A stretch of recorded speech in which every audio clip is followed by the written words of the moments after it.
what you hear, that little small voice in your spirit telling you to do. Most people don't recognize that as the Lord, but they'll recognize it as intuition. That's why I tell them, do what your intuition tells you to do, because they're not recognizing it as the Lord's leading, the Lord's what He's speaking to them. And so you need to start recognizing Him. Ask Him to teach you how to hear Him, how to recognize when He's speaking to you, because now is not a time where you don't want to be in constant communication with the Lord, because it could mean survival or not for you and your family. This is 2008. In a couple of months, we're going to be in 2009. September 2009, typically, it is 2009 for the Hebrew calendar. And so I'm also going back and forth between calendars, trying to figure out, well, is this on the English calendar, the Gregorian calendar that we're on, or the Hebrew calendar when I look at events. But, for July, I know last year when I came back from my road trip, I said watch for the fires to start out west, and I wasn't home 4 days, and the fires were starting out west. Hundreds of thousands of acres burned. And the only thing I could think of this year when I came home was watch out for July. There's two things that stick out for me for July. An alien UFO flyover. And it has to be much more significant than just the usual crap we see every night, because people from all over the world are talking about seeing UFOs. So this has to be something significant, something to shake people's feet to the core or something, some kind of alien ship flyover thing that would make significance. Another thing is people gloating lately on Supreme Court ruling that the Second Amendment, the Supreme Court's upholding the Second Amendment on gun rights. Watch for Bush to come out with his own interpretation of that, because he's got some kind of legislation coming out in July.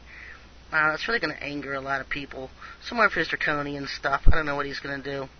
But he's going to come out with something in July, some kind of legislation. And so that should be interesting.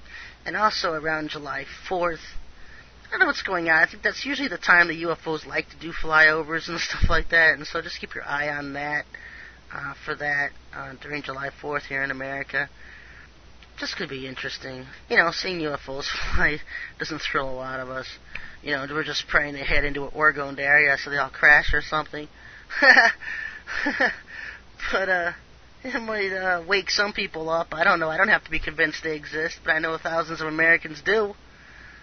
They don't think they exist, and they can't agree on who or what they are. I know plenty of Christians out there who will see the evilness of the churches, but then they're all confused when it comes to aliens. They still think there's friendly aliens out there. And, folks, there's no good aliens. There's only two types of beings, terrestrial and celestial, in the heavens. And if you were a celestial being, you'd be in heaven with the Most High. And so if you're not in heaven, living with the Most High, then you're a terrestrial being. And you're traveling around on UFOs. Okay, so that's the two types of beings we have in our heavens.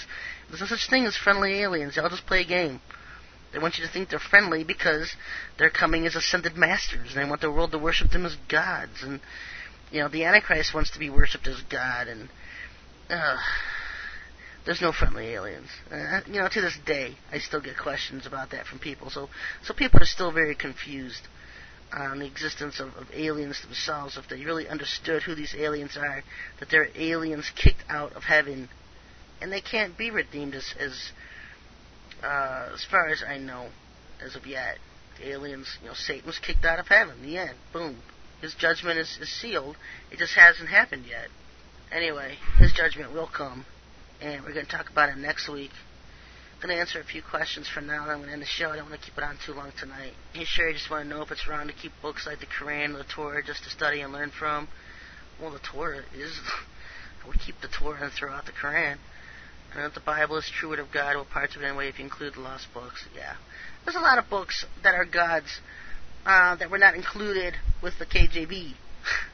And it's like, the lost books, some of them are great. You look at Enoch, Jasher, Jubilees, and these books are even mentioned in the KJV, but the books themselves aren't included, and so it's been manipulated.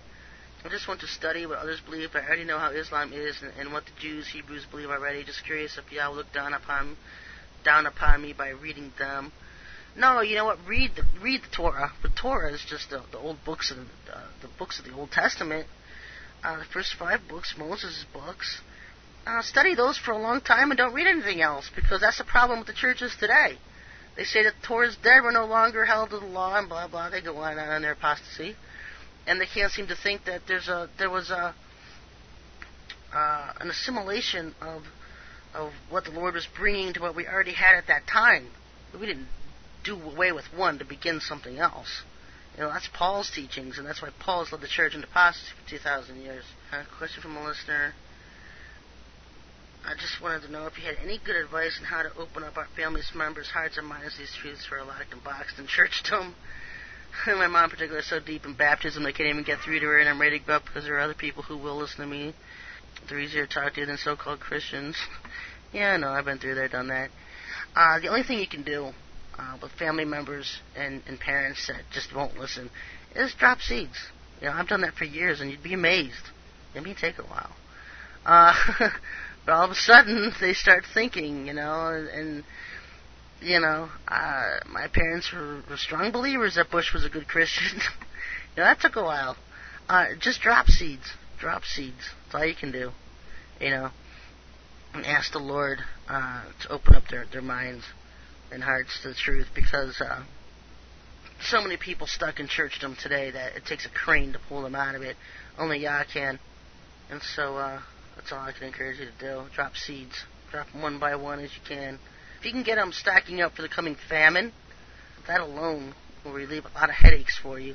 If people don't want to believe that our government's evil, at least they can look around and see that our crops are being destroyed, and the crops in other nations are being destroyed, so no longer can we import, we can't export either. So yeah, there's going to be a famine, and if you can get them to see that and to start stocking up on that, at least you won't feel like it's your responsibility to feed them when crap hits the fan and there's no food in the stores and the clothes, and it comes down to people either paying bills or buying food.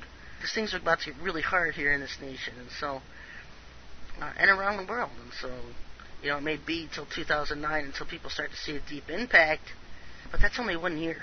That's only 1 year, folks. Life's about to change from the way we know it, the way we're used to it. It's about to drastically change. And so they're pretty much fighting over, what's going to happen first, the famine or the martial law or the war.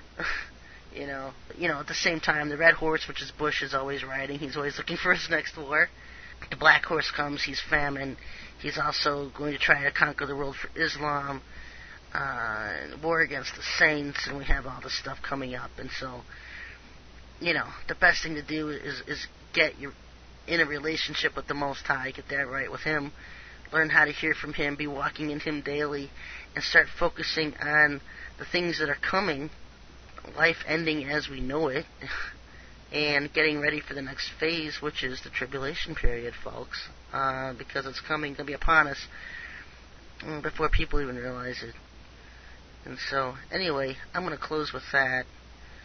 Next week I'm going to talk about the New Jerusalem, a little bit about eternity. Don't know much about eternity, what we'll be doing, but I'm going to talk about that anyway. I always manage to be able to talk for about an hour about something I don't know.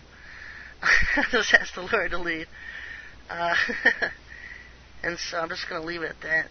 Anyway, until next week, everybody. Yah bless.